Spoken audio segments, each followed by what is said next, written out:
ಆತ್ಮೀಯ ಬಂಧುಗಳೇ, ಶ್ರೀಮದ್ ಭಾಗವತಂ ಕಂದ 3 ಭಾಗ 1 ಅಧ್ಯಾಯ 7 ವಿದುರ ಪ್ರಶ್ನೆ ಮುಂದುವರಿದದ್ದು. ಇದರಿಂದ ಇವತ್ತು 6ನೇ ಶ್ಲೋಕವನ್ನ ತಿಳ್ಕೊಳ್ಳೋಣ. ಶ್ಲೋಕ 6. ಭಗವಾನೇಕ ಏವೈಷ ಸರ್ವಕ್ಷೇತ್ರೇಷ್ವವಸ್ಥಿತಃ ಅಮುಷ್ಯ ದುರ್ಭಗತ್ವಂ ವಾ ಕ್ಲೇಶೋ ವಾ ಕರ್ಮಭಿಃ ಕುತಃ.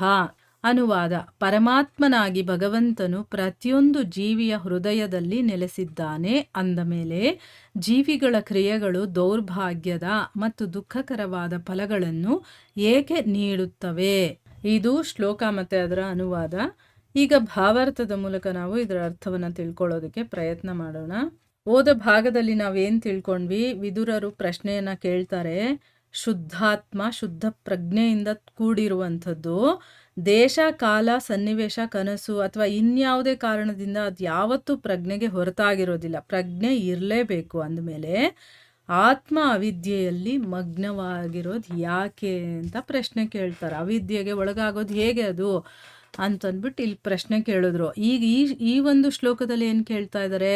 ಇನ್ನೊಂದು ಪ್ರಶ್ನೆಯನ್ನ ಕೇಳ್ತಾ ಇದ್ದಾರೆ. ಪರಮಾತ್ಮನಾಗಿ ಭಗವಂತ ಪ್ರತಿಯೊಂದು ಜೀವಿಯ ಹೃದಯದಲ್ಲೂ ಕೂಡ ಇದ್ದಾನೆ ಅಂತಂದ್ಮೇಲೆ ಜೀವಿಗಳು ಮಾಡುವಂತಹ ಕ್ರಿಯೆಗಳಿದೆಯಲ್ಲ, ಕೆಲಸಗಳಿದೆಯಲ್ಲ, ಅದು ದೌರ್ಭಾಗ್ಯದ ಮತ್ತು ದುಃಖಕರವಾದಂಥ ಫಲಗಳನ್ನು ಯಾಕೆ ಕೊಡುತ್ತೆ? ಈಗ ನಾವು ಮಾಡೋ ಕೆಲಸಗಳಿಗೆ ನಮಗೆ ಪ್ರತಿಫಲ ಅನ್ನೋದು ಸಿಗ್ತಾ ಇರುತ್ತಲ್ಲ, ಅದು ಯಾಕೆ ದೌರ್ಭಾಗ್ಯದಾಗಿರುತ್ತೆ ಮತ್ತು ದುಃಖ ಕೊಡುವಂಥದ್ದು ಯಾಕಾಗಿರುತ್ತೆ? ಭಗವಂತನೇ ಒಳಗಡೆ ಕೂತಿದ್ದಾನೆ ಅಂತಂದಮೇಲೆ ಅವನು ಇದ್ದ ಮೇಲೆ ಆ ಜೀವಿ ಕೆಟ್ಟ ಕೆಲಸಗಳನ್ನು ಅಥವಾ ಈ ಕೆಟ್ಟ ಒಂದು ಫಲಗಳು ಬರುವಂಥ, ದುಃಖ ಬರುವಂಥ, ನೋವುಗಳು ಬರುವಂಥ ಕೆಲಸಗಳನ್ನು ಯಾಕೆ ಮಾಡ್ತಾನೆ? ಆ ರೀತಿಯ ಫಲಗಳು ಅವನಿಗೆ ಯಾಕೆ ಸಿಗುತ್ತೆ ಅಂತ ಇಲ್ಲಿ ಪ್ರಶ್ನೆ ಕೇಳ್ತಾ ಇದ್ದಾರೆ. ಈಗ ಭಾವಾರ್ಥದಲ್ಲಿ ಗುರುಗಳೇನು ಹೇಳಿದ್ದಾರೆ ಅಂತ ತಿಳ್ಕೊಳ್ಳೋಣ. ನೋಡಿ, ಇಲ್ಲಿ ವಿದುರರು ಕೇಳಿದಂತಹ ಪ್ರಶ್ನೆ ನಮಗೆ ಸರಿಯಾಗಿ ಅರ್ಥ ಆಗಬೇಕಲ್ವಾ? ಅದಕ್ಕೋಸ್ಕರ ಇಲ್ಲಿ ಗುರುಗಳು ಅದನ್ನು ಇನ್ನೂ ಡೀಟೇಲಾಗಿ ಎಕ್ಸ್ಪ್ಲೈನ್ ಮಾಡಿ ಹೇಳ್ತಾರೆ, ಯಾವ ರೀತಿ ನಾವು ಅದನ್ನು ಅರ್ಥ ಮಾಡ್ಕೋಬೇಕು ಅಂತ. ಇಲ್ಲಿ ಏನು ಹೇಳ್ತಾ ಇದ್ದಾರೆ ಅವರು ಅಂತಂದರೆ, ಇದು ವಿದುರನು ಮೈತ್ರೇಯರಿಗೆ ಕೇಳಿದಂಥ ಮುಂದಿನ ಪ್ರಶ್ನೆಯಾಗಿದೆ. ಭಗವಂತನು ಜೀವಿಗಳ ಹೃದಯದಲ್ಲಿ ಪರಮಾತ್ಮನಾಗಿ ನೆಲೆಸಿರುವನಾದರೂ ಏಕೆ ಅವರು ಅನೇಕ ವಿಪತ್ತುಗಳಿಗೂ ದೌರ್ಭಾಗ್ಯಗಳಿಗೂ ಅಧೀನರಾಗಿರುವರು? ನೋಡಿ, ಇಲ್ಲಿ ವಿದುರ ಮೈತ್ರೇಯರಿಗೆ ಕೇಳಿರುವಂಥ ಮುಂದಿನ ಪ್ರಶ್ನೆ ಇದು ಅಂತ ಹೇಳ್ತಾ ಇದ್ದಾರೆ. ಏನು ಪ್ರಶ್ನೆ ಕೇಳ್ತಾನೆ?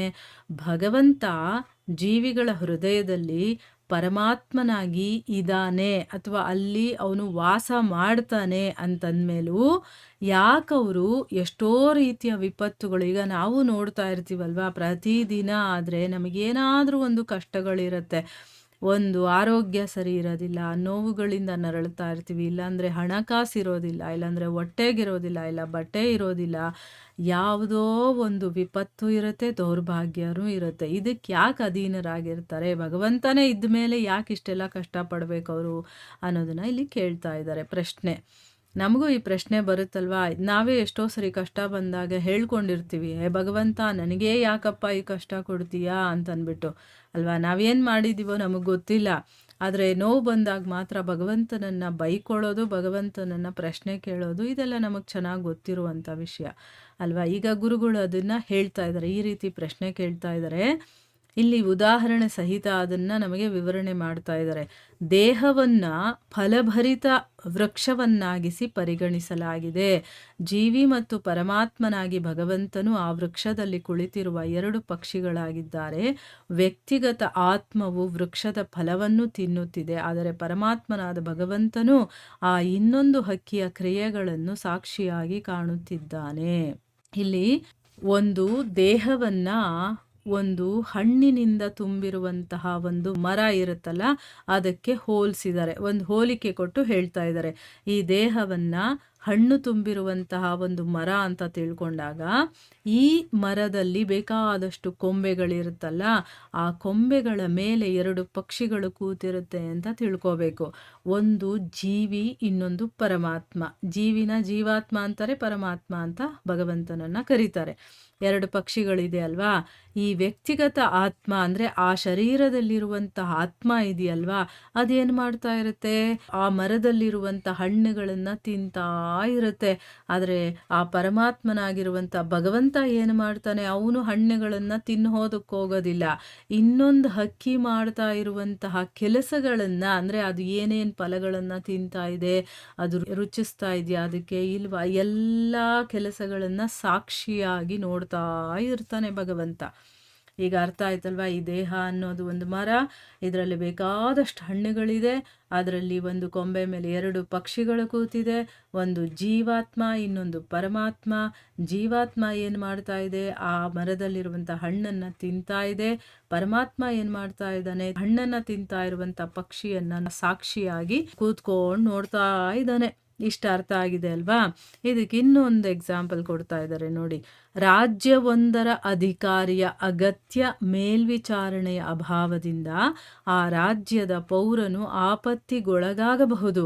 ಆದರೆ ಆ ರಾಜ್ಯದ ಪ್ರಧಾನನು ಸ್ವತಃ ಎದುರಿಗಿರುವಾಗ ಪೌರನೊಬ್ಬ ಬೇರೆ ಪೌರನಿಂದ ತೊಂದರೆಗೊಳಗಾಗುವುದು ಹೇಗೆ ತಾನೇ ಸಾಧ್ಯವಾದೀತು? ಇಲ್ಲಿ ಇನ್ನೊಂದು ಎಕ್ಸಾಂಪಲ್ ಏನು ಅಂತಂದರೆ, ಈಗ ಒಂದು ರಾಜ್ಯ ಇರುತ್ತೆ, ಅದಕ್ಕೊಂದು ಅಧಿಕಾರಿ ಇರ್ತಾನೆ. ಅವನು ತುಂಬ ಚೆನ್ನಾಗಿ ಅಧಿಕಾರ ನಡೆಸ್ತಿರ್ತಾನೆ. ಅವನ ಒಂದು ಮೇಲ್ವಿಚಾರಣೆ ಇಲ್ಲದೆ ಇದ್ದಾಗ, ಅವನೇನಾದರೂ ಸರಿಯಾಗಿ ನೋಡ್ಕೊಳ್ದೇ ಇದ್ದಾಗ, ಅಥವಾ ಅವನು ಒಂದು ಆಬ್ಸೆನ್ಸ್ ಆಗಿರುತ್ತೆ, ಅವನು ಕೆಲಸದಲ್ಲಿ ಇರೋದಿಲ್ಲ, ಅಥವಾ ಅವನ ಒಂದು ಆಬ್ಸೆನ್ಸ್ ಇರುತ್ತಲ್ಲ, ಆ ಸಮಯದಲ್ಲಿ ಆ ರಾಜ್ಯದ ಒಬ್ಬ ಪೌರ ಅಂತಂದರೆ ಒಂದು ಸಿಟಿಸನ್ನು, ಯಾರೇ ಒಬ್ಬ ವ್ಯಕ್ತಿ ಆಗಿರಬಹುದು, ಆ ರಾಜ್ಯದ ಒಬ್ಬ ಪ್ರಜೆ ಅಂತ ಹೇಳ್ತೀವಲ್ವಾ, ಆ ಪ್ರಜೆಗೆ ಏನಾದರೂ ಒಂದು ತೊಂದರೆ ಆಗಬಹುದು. ಯಾಕೆಂದರೆ ಅಧಿಕಾರಿ ಇಲ್ಲ ಅಂತ ಗೊತ್ತಾದಾಗ ತೊಂದರೆ ಕೊಡೋರು ಜಾಸ್ತಿ ಇರ್ತಾರೆ ಅಲ್ವಾ? ಈಗ ಆ ಅಧಿಕಾರಿ ಇದ್ದಿದ್ರೆ ಅವನಿಗೆ ತೊಂದರೆ ಆಗ್ತಾ ಇರಲಿಲ್ಲ. ಆದರೆ ಅಧಿಕಾರಿ ಇಲ್ಲದೆ ಇರುವಂತಹ ಒಂದು ಸಮಯದಲ್ಲಿ ಒಬ್ಬ ಪ್ರಜೆ ಒಂದು ಆಪತ್ತಿಗೆ ಅವನು ಸಿಕ್ಕಾಕೊಳ್ಳಬಹುದು. ಆದರೆ ಆ ರಾಜ್ಯದ ಪ್ರಧಾನ ಒಬ್ಬ ಅಧಿಕಾರಿ ಸ್ವತಃ ಮುಂದೆ ಇದ್ದಾಗ ಒಬ್ಬ ಪ್ರಜೆ ಇನ್ನೊಬ್ಬ ಪ್ರಜೆಗೆ ಏನಾದರೂ ತೊಂದರೆ ಕೊಡೋದಕ್ಕೆ ಸಾಧ್ಯ ಆಗುತ್ತಾ? ಇಲ್ಲ. ಯಾಕಂದರೆ ಅಧಿಕಾರಿ ಅಲ್ಲಿದ್ದಾನೆ ಅನ್ನುವಂಥ ಭಯ ಇರುತ್ತೆ ಅವನಿಗೆ. ಸೊ ಅದಕ್ಕೆ ಒಬ್ಬ ಇನ್ನೊಬ್ಬನಿಗೆ ತೊಂದರೆ ಕೊಡೋದಕ್ಕೆ ಸಾಧ್ಯನೇ ಇಲ್ಲ. ಆದರೆ ಅದೇ ಅಧಿಕಾರಿ ಇಲ್ಲ ಅಂತಂದಾಗ ಬೇಕಾದರೆ ಒಬ್ಬ ಪ್ರಜೆಗೆ ಏನಾದರೂ ತೊಂದರೆ ಆಗೋದು ಸಾಮಾನ್ಯವಾದಂಥ ಒಂದು ವಿಚಾರ ಅಲ್ವಾ? ಈಗ 2 ಆಯಿತು. ಒಂದು ಪಕ್ಷಿದು ಹೇಳಿದ್ರು, ಇನ್ನೊಂದು ಒಬ್ಬ ಅಧಿಕಾರಿದು ಎಕ್ಸಾಂಪಲ್ ಆಯಿತು. ಇನ್ನೊಂದು ದೃಷ್ಟಿಯಿಂದ ಜೀವವು ಭಗವಂತನೊಂದಿಗೆ ಗುಣಾತ್ಮಕವಾಗಿ ಒಂದೇ ಆಗಿದೆ. ಆದ್ದರಿಂದ ಜೀವನದ ಶುದ್ಧ ಸ್ಥಿತಿಯಲ್ಲಿ ಆತನ ಜ್ಞಾನವು ವಿಶೇಷವಾಗಿ ಸರ್ವೋತ್ತಮನಾದ ಭಗವಂತನ ಉಪಸ್ಥಿತಿಯಲ್ಲಿ ಅವಿದ್ಯೆಯಿಂದ ಆವೃತವಾಗಿರಲಾರದು. ಅಂದ ಮೇಲೆ ಜೀವಿಯು ಅಜ್ಞಾನಕ್ಕೆ ಅಧೀನವಾಗುವುದು ಮತ್ತು ಮಾಯೆಯ ಪ್ರಭಾವದಿಂದ ಆವೃತನಾಗುವುದು ಹೇಗೆ ತಾನೇ ಸಾಧ್ಯ? ಭಗವಂತನು ಪ್ರತಿಯೊಂದು ಜೀವಿಯ ತಂದೆಯೂ ರಕ್ಷಕನೂ ಆಗಿದ್ದಾನೆ. ನೋಡಿ, ಇಲ್ಲಿ ಇನ್ನೂ ಒಂದು ದೃಷ್ಟಿಯಿಂದ ಯೋಚನೆ ಮಾಡಿದಾಗ ನಮಗನ್ಸುತ್ತೆ ಈ ಪ್ರಶ್ನೆ ಬಂದೇ ಬರುತ್ತೆ ಅಂತ ಇಲ್ಲಿ ಗುರುಗಳು ಹೇಳ್ತಾ ಇರೋದು. ಏನು ಇನ್ನೊಂದು ದೃಷ್ಟಿ ಅಂತಂದರೆ, ಈ ಜೀವ ಅಂದರೆ ಜೀವಾತ್ಮ ಮತ್ತು ಭಗವಂತ ಗುಣಾತ್ಮಕವಾಗಿ, ನೋಡಿ ಇಲ್ಲಿ ಪರಿಮಾಣದಲ್ಲಿ, ಪರಿಮಾಣ ಅಂದರೆ ಒಂದು ಕ್ವಾಂಟಿಟಿನಲ್ಲಿ ಅಂತಲ್ಲ, ಕ್ವಾಲಿಟಿನಲ್ಲಿ ಒಂದೇ ಆಗಿದೆ. ಗುಣಾತ್ಮಕವಾಗಿ ಆತ್ಮ ಪರಮಾತ್ಮ ಎರಡೂ ಒಂದೇ ಆಗಿದೆ. ಅದಕ್ಕೋಸ್ಕರನೇ ಜೀವನದ ಶುದ್ಧ ಸ್ಥಿತಿಯಲ್ಲಿರಬೇಕಾದ್ರೆ ಅವನ ಜ್ಞಾನ ಇದೆಯಲ್ಲ, ಅದರಲ್ಲೂ ಭಗವಂತ ಮುಂದೆ ಇದ್ದಾಗ ಅವಿದ್ಯೆ ಅನ್ನೋದು ನಮಗೆ ಹೇಗೆ ಆವರಿಸ್ಕೊಳ್ಳೋದಕ್ಕೆ ಸಾಧ್ಯ? ಈಗ ಎಲ್ಲರ ಹೃದಯದಲ್ಲೂ ಪರಮಾತ್ಮ ಇದ್ದಾನೆ ಅಂತಂದಮೇಲೆ ಶುದ್ಧವಾದಂತಹ ಆತ್ಮ ಹೇಗೆ ಅದು ಅವಿದ್ಯೆಯಿಂದ ಆವೃತವಾಗಿರೋದಕ್ಕೆ ಸಾಧ್ಯ? ಅವಿದ್ಯೆಯಿಂದ ಆವೃತವಾಗಿರೋದಕ್ಕೆ ಆಗೋದೇ ಇಲ್ಲ ಅಂತ ಹೇಳ್ತಾ ಇದ್ದಾರೆ. ಈಗ ಒಬ್ಬ ಅಧಿಕಾರಿ ಮುಂದೆ ಒಬ್ಬ ಪ್ರಜೆ ಇನ್ನೊಬ್ಬ ಪ್ರಜೆಗೆ ತೊಂದರೆ ಕೊಡೋದಕ್ಕೆ ಸಾಧ್ಯನೇ ಇಲ್ಲ ಅನ್ನೋ ರೀತಿ ಇಲ್ಲಿ ಒಬ್ಬ ಅವಿದ್ಯೆಯಿಂದ ಆವೃತನಾಗೋದಕ್ಕೆ ಹೇಗೆ ಸಾಧ್ಯ? ಭಗವಂತ ಮುಂದೆ ಇದ್ಮೇಲೆ, ಅದು ಭಗವಂತ ಮುಂದೆ ಇದ್ದಾಗ ಅವಿದ್ಯೆಯಿಂದ ಆವೃತನಾಗಿರೋದಕ್ಕೆ ಆಗೋದೇ ಇಲ್ಲ. ಅಂದಮೇಲೆ ಜೀವಿ ಅಜ್ಞಾನಕ್ಕೆ ಅಧೀನವಾಗೋದು ಹೇಗೆ, ಅಥವಾ ಮಾಯೆಯ ಪ್ರಭಾವದಿಂದ ಆವೃತನಾಗೋದಕ್ಕೆ ಹೇಗೆ ತಾನೇ ಸಾಧ್ಯ? ಈ ಪ್ರಶ್ನೆ ನಮಗೆಲ್ಲರಿಗೂ ಬಂದೇ ಬರುತ್ತಲ್ವಾ?